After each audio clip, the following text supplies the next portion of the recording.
निज भाषा उन्नति यह है सब उन्नति को मूल।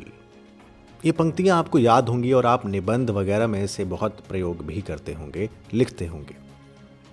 ये उस लेखक के द्वारा लिखी गई पंक्तियां थीं जिसने हिंदी को नई चाल में ढाला, भारतेंदु हरिश्चंद्र। ज्ञान की डिजिटल दुनिया ध्येय रेडियो आप सुन रहे हैं। आज बात भारतेंदु हरिश्चंद्र की करेंगे। मेरा नाम है अंजुम शर्मा। भारतेंदु हरिश्चंद्र हिंदी साहित्य के ऐसे लेखक हैं जो महज 34 बरस जिए, लेकिन हिंदी भाषा और साहित्य को इतना कुछ दे गए जिस पर आगे चलकर बाद के लेखकों ने अपनी राह बनाई। यानी इतनी कम आयु में वो हिंदी साहित्य, हिंदी भाषा को इतना कुछ दे गए कि हैरानी होती है कि एक आदमी इतनी कम उम्र में इतना कुछ कैसे कर सकता है। हिंदी साहित्य में भारतेंदु हरिश्चंद्र के नाम पर उस काल का, उस युग का नामकरण ही हो गया, भारतेंदु काल।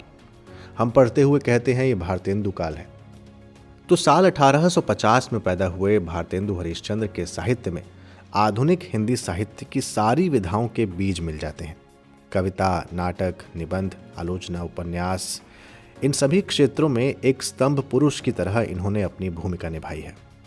इनके समय का भारत अंग्रेजी शासन के हाथों में था। भ्रष्टाचार, अलगाववाद, प्रांतीयता, भेदभाव की भावना को जोर दिया जा रहा था। अंग्रेज भारतीय उद्योग नष्ट कर रहे थे। किसानों पर लगान का बोझ बढ़ रहा था। भारतीय अर्थव्यवस्था गर्त में जा रही थी। तो भारतेंदु पर इन सभी स्थितियों का प्रभाव पड़ रहा था। देश की यह दशा उन्हें द्रवित कर रही थी। तो उन्होंने जो देखा वो लेखन में उतारा। जाहिर है साहित्य की विषय वस्तु अब बदलने लगी थी। अब विषय वस्तु देश प्रेम और देश के यथार्थ पर आधारित हो गई थी। भाषा बदल गई। वो भाषा समाज सुधार, पाखंड, आर्थिक विषमता जैसे विषयों की आवाज बनी और इसे बनाने वाले भारतेंदु हरिश्चंद्र थे।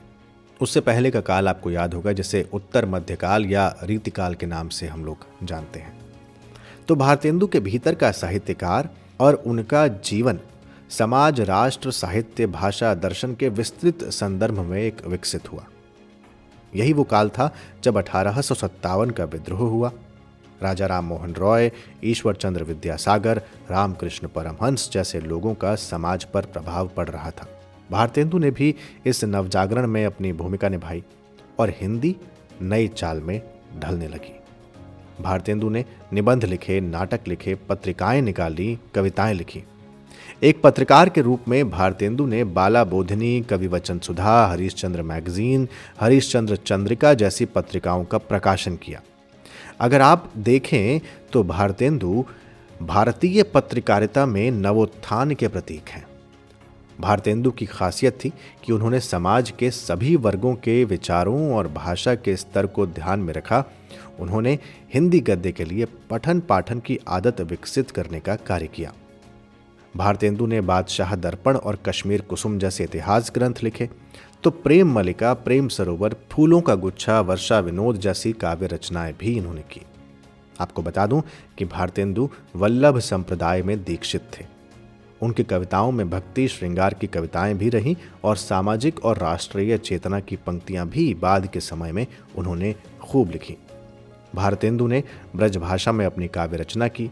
फिर खड़ी बोली में उन्होंने कविताएं लिखना शुरू किया।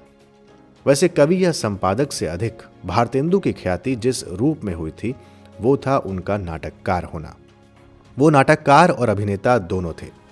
उन्होंने मौलिक नाटक भी लिखे और नाटकों का अनुवाद भी किया, जैसे चंद्रावली, सती प्रथा, नीलदेवी, भारत दुर्दशा, अंधेर नगरी, विषस्य विषमौषधम, प्रेम योगिनी, वैदिकी हिंसा, हिंसा न भवती आदि। इन सभी में उन्होंने समाज, इतिहास और पौराणिक संदर्भों को आधार बनाकर हिंदी नाट्य साहित्य को समृद्ध किया। महज 18 बरस के थे तो बांग्ला से विद्या सुंदर नाटक का हिंदी में इन्होंने अनुवाद किया। नाटक के बारे में अपने विचारों को उन्होंने नाटक नाम के निबंध में लिखा भी है। कभी समय मिले तो पढ़िएगा। हिंदी कवि नागार्जुन ने भारतेंदु पर छप्पय छंद में कविता लिखी थी। उन्होंने लिखा, सर्वसाधारण जनता की आंखों का तारा, उच्च वर्ग तक सीमित था भारत न तुम्हारा। हिंदी की है असली रीढ़ गवारू बोली, ये उत्तम भावना तुम्ही ने हम में घोली।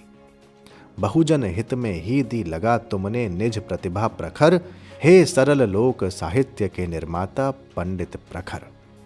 यानी भारतेंदु जन लेखक थे, महान पंडित होते हुए भी लोक साहित्य के निर्माता रहे और खड़ी बोली को उन्होंने विकसित करने की भरपूर कोशिश की। आज का हिंदी साहित्य जिस रूप में हमारे सामने है, उसकी नींव का एक बहुत बड़ा हिस्सा भारतेंदु और उनके काल के लेखकों ने रखा। तो ये था आज का ध्येय पॉडकास्ट। और अब आज का सवाल, आपको बताना है कि भारतेंदु ने उर्दू में किस नाम से शायरी की। यानी वो उर्दू में शायरी भी लिखते थे, लेकिन नाम भारतेंदु नहीं लिखते थे। किस नाम से लिखते थे, आपको मुझे वो नाम बताना है। अक्सर ये सवाल राज्य लोक सेवा आयोग की परीक्षाओं में पूछा जाता है, तो जिसने पढ़ा है उसके लिए आसान होगा, जिसने नहीं पढ़ा वो सर्च करे, ढूंढे और फिर यहाँ पर कमेंट करके मुझे बताए। ये पॉडकास्ट आप ध्येय IAS की वेबसाइट पर भी सुन सकते हैं। अगले पॉडकास्ट के साथ जल्द हाजिर होंगे। नमस्कार।